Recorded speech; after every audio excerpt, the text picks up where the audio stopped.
Hola, muy buena tarde a todos. Antes que nada, agradezco la invitación a la Facultad de Medicina, la consideración al doctor Ramírez para participar en este octavo foro interinstitucional de investigación. Siempre para nosotros es un placer participar en todo lo que tenga que ver con la formación de los residentes.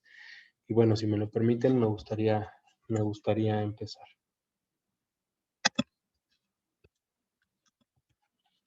Como podrán ver, el tema del cual vamos a platicar es planeación prequirúrgica, es decir, una artroplastia total de rodilla con un eje mecánico en zona segura. No tengo ningún conflicto de interés y esto lo menciono porque de forma inicial compartíamos la imagen de 4 tipos de implantes, todos de diferentes casas comerciales. Y entonces, si me permiten, pues bueno, quiero iniciar compartiendo el porqué de estar tan involucrados con estos temas. Resulta que cuando yo era un residente de tercer año, pude darme cuenta de que una persona muy especial para mí iba a requerir este tipo de procedimiento, una artroplastia total de rodilla de forma temprana. También en esta imagen, pues bueno, como pueden ver ahí, está un, un bebé, el cual el día de hoy cumple 4 años. Entonces, por esa edad que se tiene, constantemente me hace las preguntas de en todo lo que esté realizando el por qué. Y le agradezco porque eso hace que recuerde que generalmente en nuestra profesión así deberíamos estar valorando a cada uno de nuestros pacientes. ¿Por qué este paciente es diferente al otro?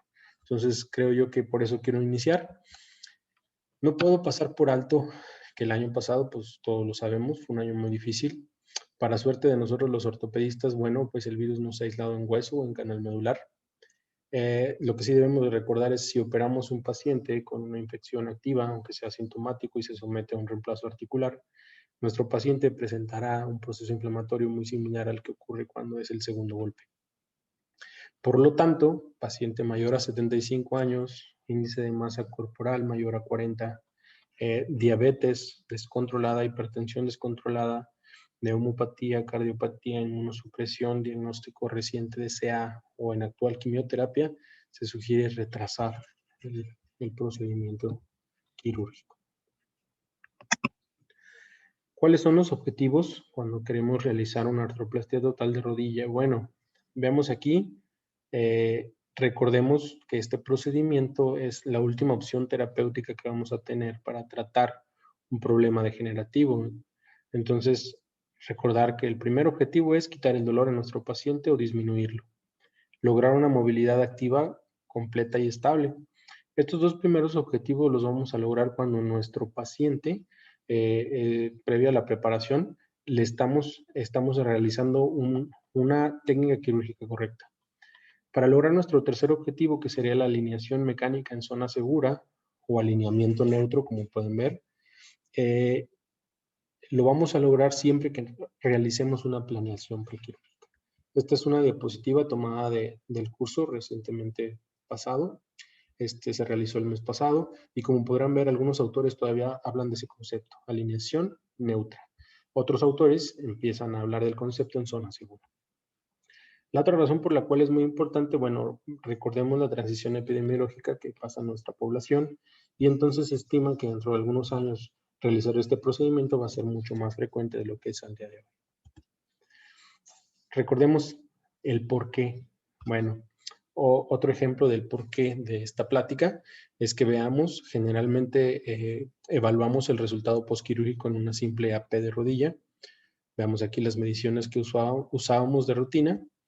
Entonces, resulta que este paciente, viéndolo así, pues probablemente tenga una distribución adecuada de cargas. Sin embargo, cuando realizamos un eje mecánico nos damos cuenta que no, que la distribución de las cargas es diferente. En este caso, estaría cargando 80% en el lado lateral y 20% en el lado medial, lo que contrario a lo que ocurriría en un paciente con una deformidad en varo. Cargaría 80 en la parte medial y 20 en la parte externa. Los resultados van a depender de varios factores, obviamente factores del paciente, factores de nuestro implante y factores de nosotros. Iniciamos con los factores del paciente, que en este caso es el diagnóstico que él tenga. Yo no quiero hacer mención de la clasificación que ya conocemos, solo quiero recordarles la importancia de una radiografía de pie. Esta es una imagen de un paciente con decúbito y esta es la radiografía de nuestro mismo paciente con una radiografía de pie. Veamos si nos damos cuenta que nuestro paciente tiene un proceso degenerativo severo. Bueno, pues podemos ir agregando esta clasificación que se llama de ALBAC.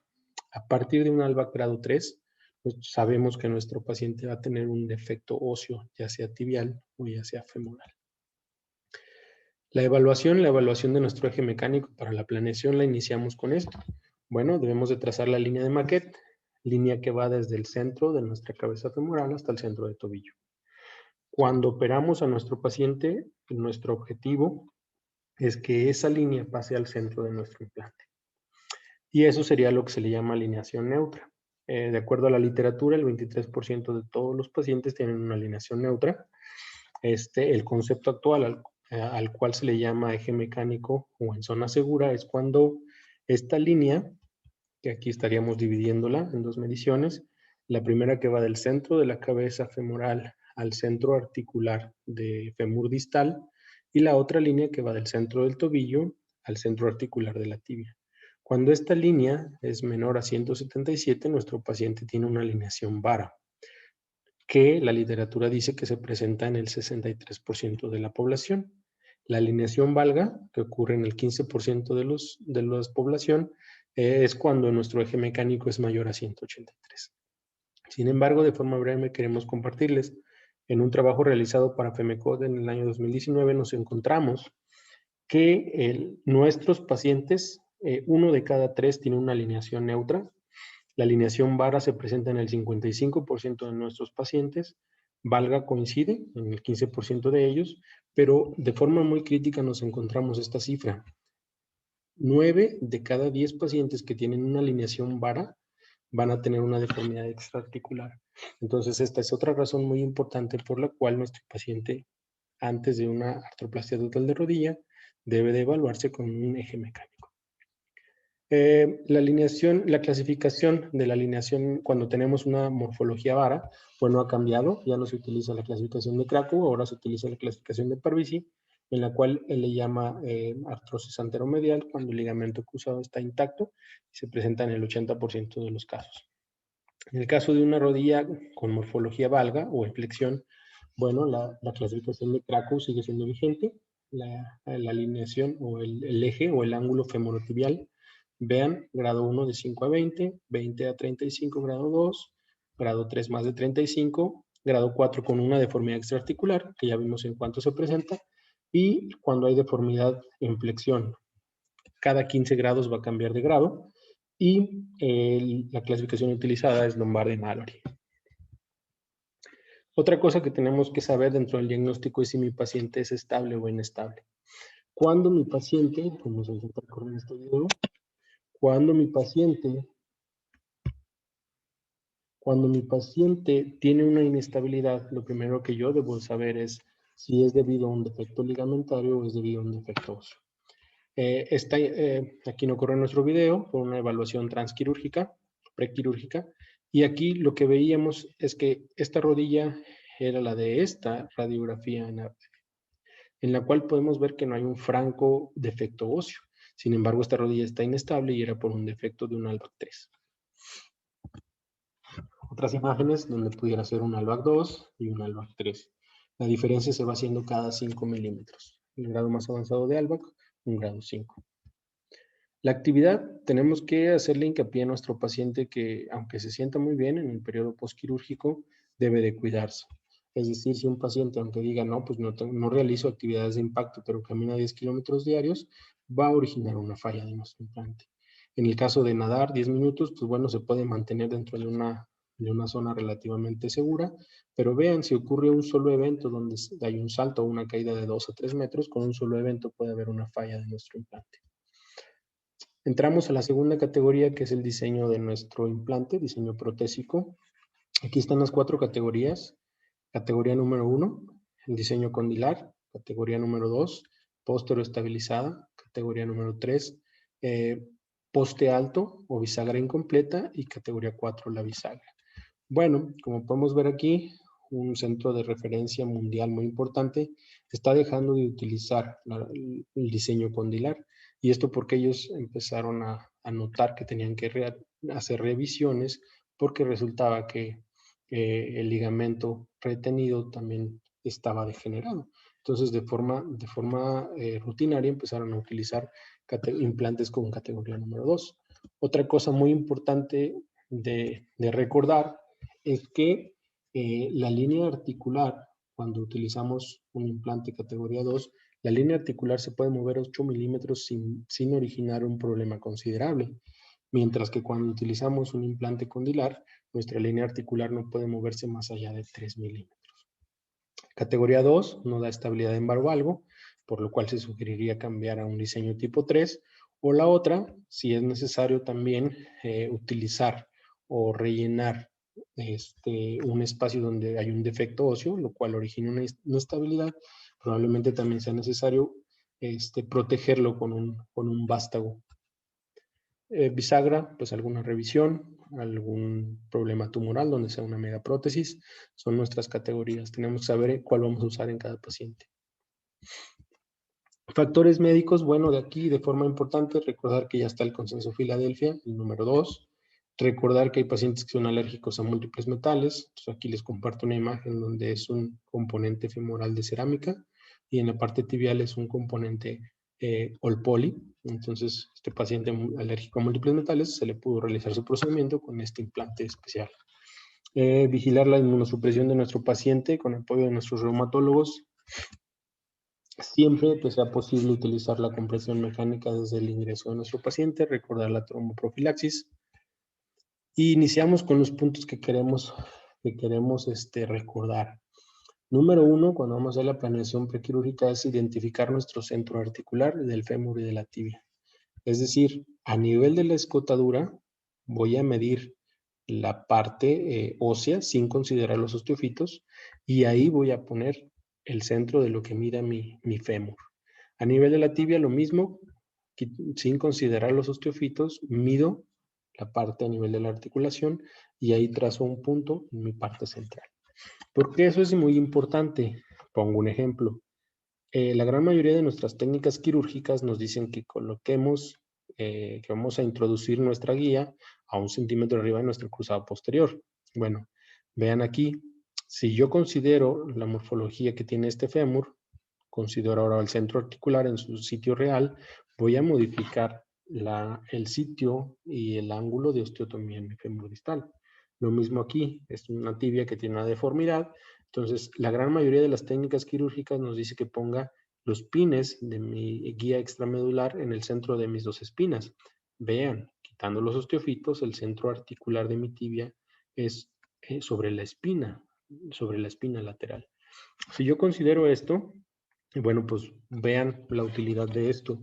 Cuando yo estoy cerca de algún punto donde estoy viendo, pues 8 grados puede que no sean muchos y va a ir siendo mayor la consideración y va a ser más importante conforme me alejo.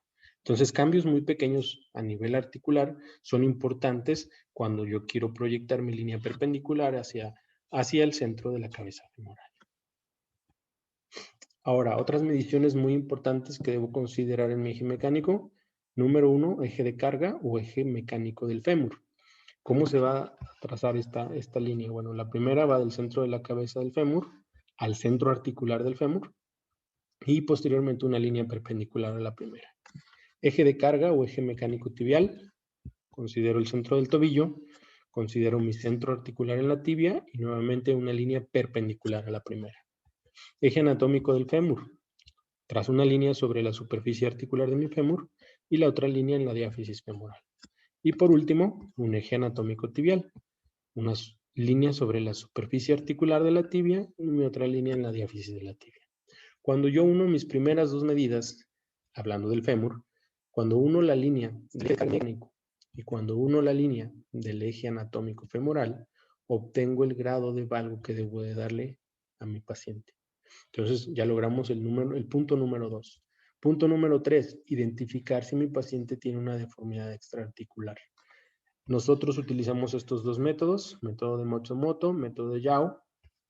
¿En qué consiste cada uno? Voy a utilizar mi método de Matsumoto cuando tengo una escala. Veamos aquí en esta imagen, tengo una referencia. Entonces, lo primero que trazo, identifico el centro de mi canal medular a nivel, del trocánter menor. A partir de ahí, 7 centímetros y medio distales, pongo otro punto. Y una vez en el fémur distal, 7 centímetros y medio proximales a la línea articular y luego 15. Entonces trazo una línea en mis primeros 2 puntos y una línea en mis últimos 2 puntos. Cuando tengo una angulación mayor a 0 grados, es una deformidad extraarticular positiva con el método de Matsumoto. En el caso del método de Yau, bueno, lo puedo utilizar cuando no tengo una referencia, no tengo una escala, y divido mi fémur en 4 segmentos, mientras que mi tibia la divido en 3. Voy a trazar líneas que pasen por el centro del primer segmento en el fémur y el segmento distal, y una deformidad, una angulación mayor a 2 grados es positiva. Lo mismo en el fémur. Entonces, ya cumplí con mi tercer punto. Punto número 4. Quiero saber y debo recordar qué alineación quiero usar en mi paciente. Durante la formación de todos nosotros, la gran mayoría utilizamos la alineación clásica. ¿Qué consiste? Como pueden ver aquí, es la imagen que ya presentamos. Vamos a hacer un acercamiento. Y aquí, como es un paciente con una imagen en carga, trazamos una línea horizontal. En el alineamiento clásico o la alineación clásica, queremos que nuestra osteotomía en tibia tenga 90 grados en base al eje anatómico de la tibia. Entonces veamos cómo va a quedar en relación al horizonte. En la alineación anatómica, actualmente llamada cinemática, la osteotomía tibial tiene 3 grados de varo. Entonces vean que coincide con nuestra línea horizontal. En la alineación clásica, no considera los tejidos blandos, mientras que en la alineación cinemática ignora el entorno mecánico. Ok, todo esto fue en extensión. Ahora flexionamos nuestras dos rodillas. Si yo flexiono mi rodilla, que tiene una alineación clásica, esta es la razón por la cual tengo que darle 3 grados de rotación externa. Vean cómo va a ser mi brecha. Está apretada en la parte medial. Entonces, esa es la razón por la cual tengo que configurar ahora sí. Si decidí utilizar una alineación anatómica o cinemática, cuando yo flexiono mi rodilla, mi brecha ya va a ser simétrica. Entonces, en estos casos, no debo de dar la rotación externa de 3 grados. Nuevamente, otra cosa importante a considerar del alineamiento cinemático, bueno, la primera es que este alineamiento consideró la osteotomía de 3 grados de varo, considera el eje a partir del cual se flexiona la tibia en el fémur, la patela en el fémur y la rotación de los huesos largos. Entonces, considera los 3 ejes cinemáticos. Y además, como está considerando utilizar osteotomías finas, pues sugiere utilizar un implante categoría 1. Por último, de forma muy actual, comentamos las alineaciones que se mencionan actualmente en la literatura. La primera es la alineación funcional, que no es otra cosa más que cumplir con estos tres puntos, lograr una alineación mecánica, que es la que estamos usando rutinariamente, hacer osteotomías finas, una resección ósea pequeña, y ser amigables con tejidos blandos. ¿Cómo lo logramos? Bueno, primero se hace la resección de osteofitos, de forma transquirúrgica, se tensan los tejidos y obviamente un software nos va a ayudar para estimar las brechas. Entonces esto nos considera lo que debemos de realizar para lograr una zona segura. Entonces siempre cumplir estos 3 puntos y es a lo que se le llama alineación funcional. Un concepto muy reciente, Neutral Boundary Alignment, en el cual se busca hacer una alineación mecánica durante el segundo rocker. Entonces, son conceptos muy nuevos, imágenes, esta imagen no es mía, es tomada del curso virtual. Y entonces ahora vamos a entrar a la parte quirúrgica. Todo lo que ya planeamos ahora lo vamos a extrapolar al quirófano. Ya vimos, si yo quiero restaurar mi alineación mecánica en zona segura o considerar la alineación mecánica neutra, debo de hacer una planeación prequirúrgica. Si no lo hago, no lo voy a lograr. Pongo otro ejemplo. Colocamos las mismas medidas que mencionábamos anteriormente. Aquí cualquier persona diría, es un implante en tibia que te quedó con una morfología vara. Al momento de realizar nuestro eje mecánico vemos que está bien. Entonces, por lo tanto, consideramos que cuando realizamos la planeación prequirúrgica, las osteotomías son más importantes que el balance de tejidos blandos, ya que cualquier cambio que hagamos en el balance de la brecha, si nuestra osteotomía no está bien, va a empezar a desbalancear nuestra articulación. Vean aquí una de las Biblias que utilizábamos para la ortopedia y para el reemplazo de rodilla. En el 2005 nos decía esto: genu varo, dale 7 grados. Tu morfología normal, dale 6. Tienes un genu valgo, hueso obeso, dale 5. Hoy en día eso no es aceptable. Cada paciente es diferente. Para muestra otro botón. Una radiografía P de rodilla en la cual de forma a simple vista podríamos considerar que va a ocupar una osteotomía más amplia en el lado lateral. Al momento de hacerle su eje mecánico, vemos nuestro eje de carga tibial y vemos que va a llevar una osteotomía mayor del lado medial. Nuevamente una P de rodilla, vemos que hay una deformidad extraarticular, la confirmo en el eje mecánico y vean, si yo introduzco mi varilla hasta el fondo, mi varilla va a chocar con cualquiera de las dos corticales y me va a cambiar mi osteotomía femoral distal. Entonces, no se debe de planear en una simple imagen de rodilla. Nuevamente, ejemplos con casos aquí donde hay una morfología neutra. Bueno, ¿cómo voy a hacer mi osteotomía femoral en este caso? Mi planeación sugiere que en este caso debo dar 6 grados de valgo de osteotomía femoral. Algún acercamiento, vean cómo son las brechas. Debo de hacer una liberación en la parte tibial medial. Si no di estos grados, ¿qué pasaría con mi brecha? Imaginemos que a este paciente, de forma arbitraria, quiero darle 3 grados de valgo.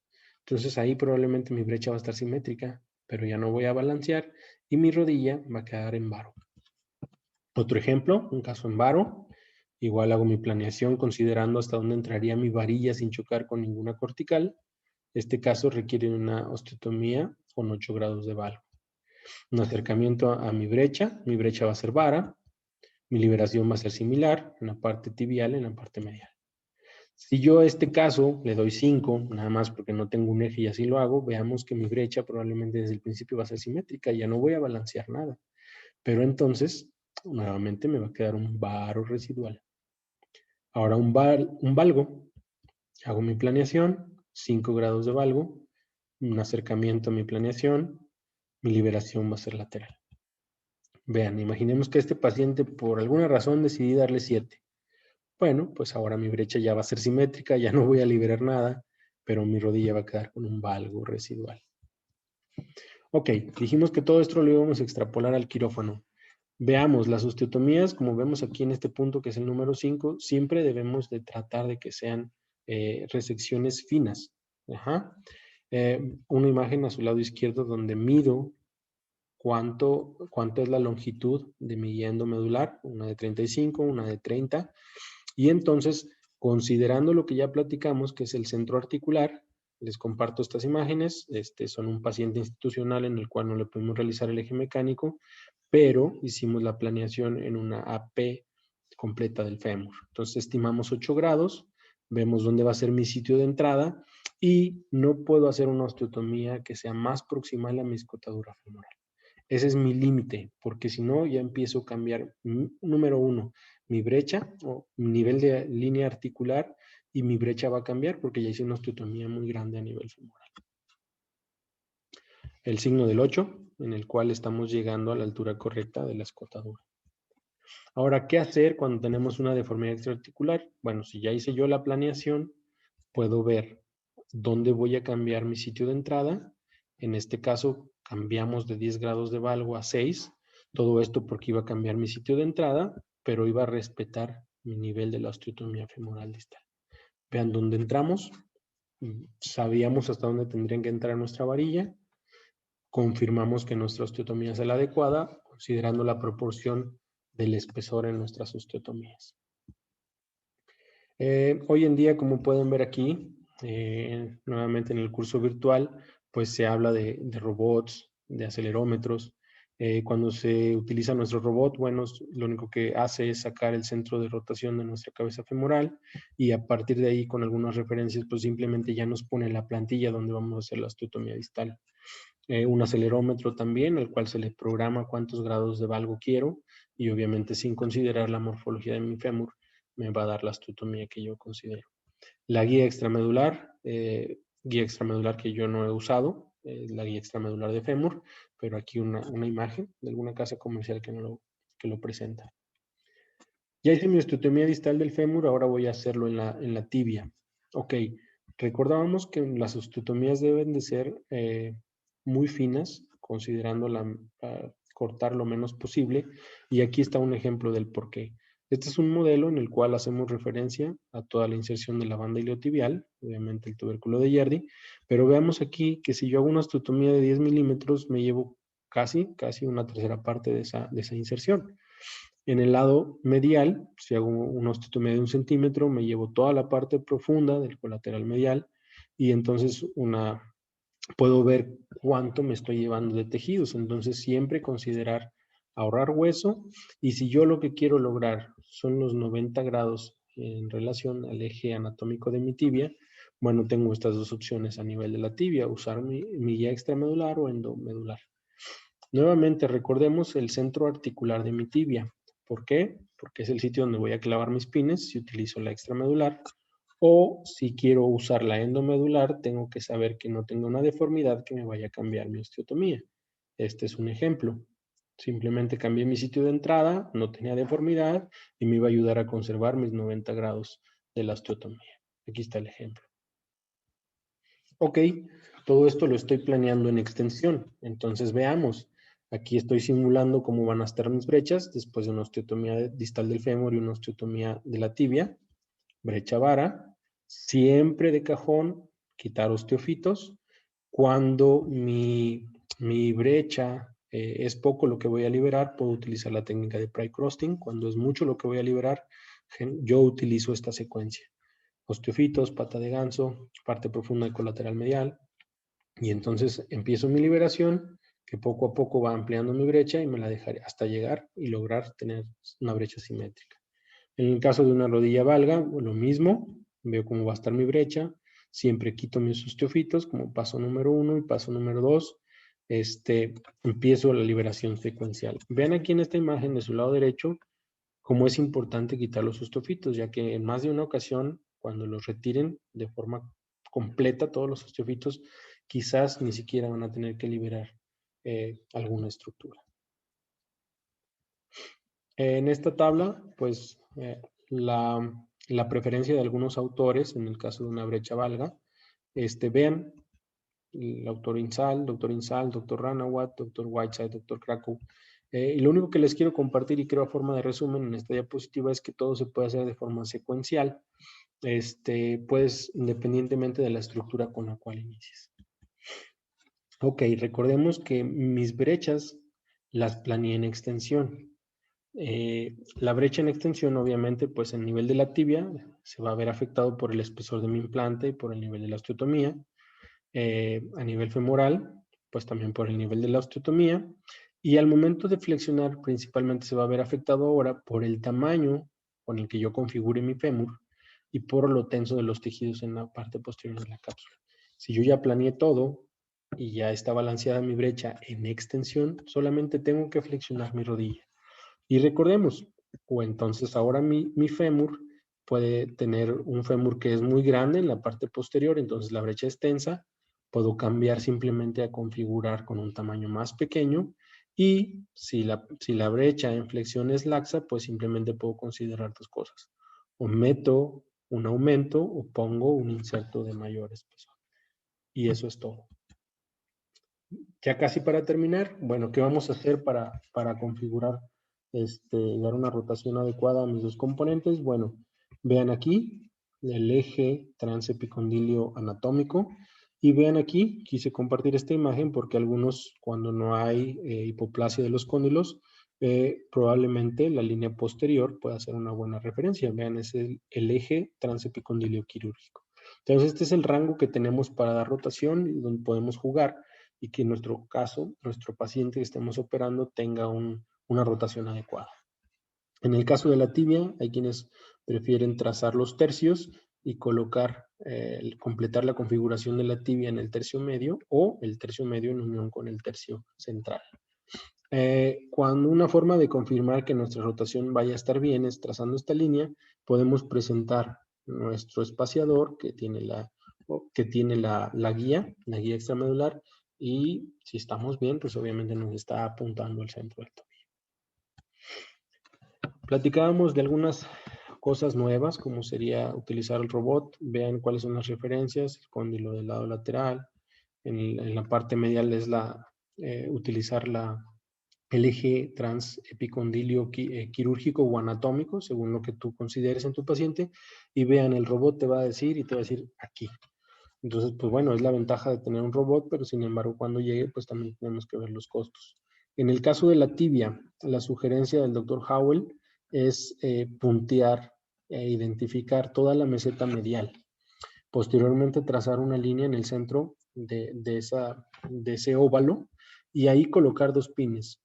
Una vez colocados los 2 pines, yo hago una osteotomía y entonces yo puedo realizar y saber que la rotación de mis componentes fémur sobre tibia va a ser en una rotación en la cual lo hace nativamente el desplazamiento de mi fémur sobre mi tibia. Entonces, la sugerencia que él hace para la configuración al momento de la rotación. Llegamos al momento de decidir si ponemos patela o no ponemos patela. Creo que ninguna de las dos técnicas es mala, simplemente hay que hacerlo bien. Veamos aquí la medicina basada en evidencias, hablando de implantes, pues todavía nos dice que hay controversia. En el caso de no utilizar implante, nos hacen una recomendación. ¿Cuándo no usamos implante? Paciente joven, menos de 65 años, patela delgada, menos de 12 milímetros, un defecto defecto condral menor, patología inflamatoria, dolor mínimo, patelofemoral u osteopenia o osteoporosis.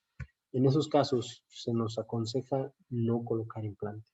¿Qué hacemos nosotros? Nosotros hacemos esta técnica de espongialización, tratando de no tocar el espesor de nuestra patela, y es lo que hacemos nosotros. ¿Por qué lo hacemos? Pues bueno, porque nos daría oportunidad a tener un buen stock de hueso cuando se realice una revisión, ya que en muchos de los casos ahora estamos hablando de pacientes más jóvenes. Casi para terminar, dos casos que quiero compartirles donde está desde el prequirúrgico hasta el postquirúrgico. Eje de carga femoral, su eje diaficiario. Este paciente va a ocupar 4 grados de valgo femoral. Todo esto lo vamos a extrapolar a nuestra AP de rodilla, que es una brecha vara. Ya sé qué voy a balancear. Y aquí está mi control postquirúrgico, evaluado con un eje mecánico. ¿Okay?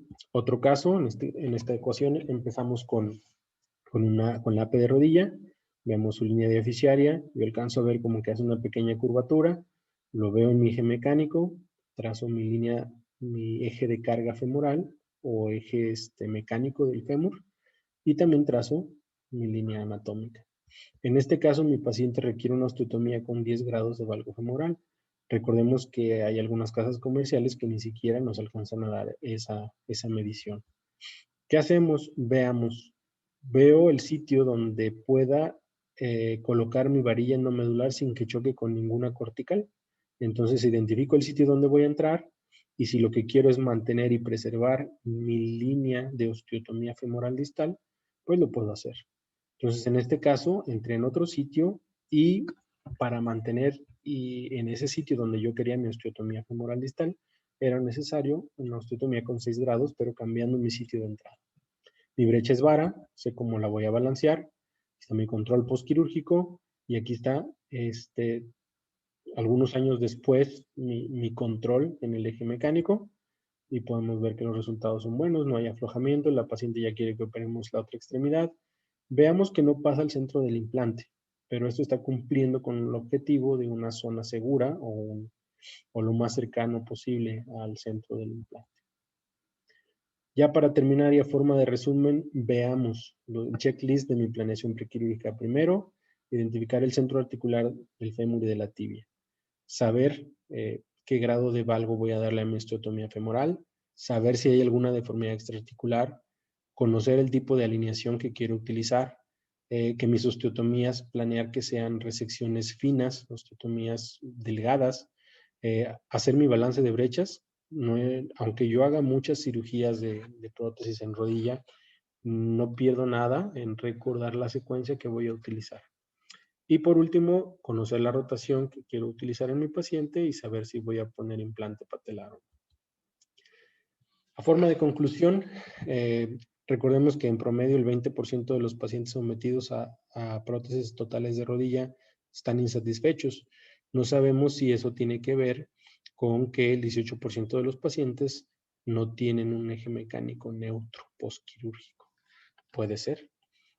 Recordar que hay varo constitucional en el 32% de los hombres, en el 17% de las mujeres, que la deformidad extraarticular es muy común.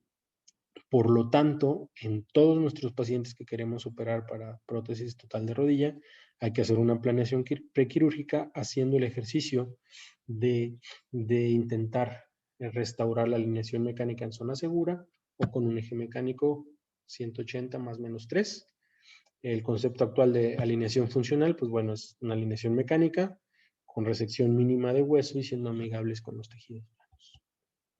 ¿Qué pensamos que puede haber para el futuro? Bueno, recordar la imagen que les compartía, algunos pacientes con alergias a metales, pues bueno, se están cambiando los materiales, se está utilizando mucho y trabajando mucho con plata, tantalio, titanio, prevención.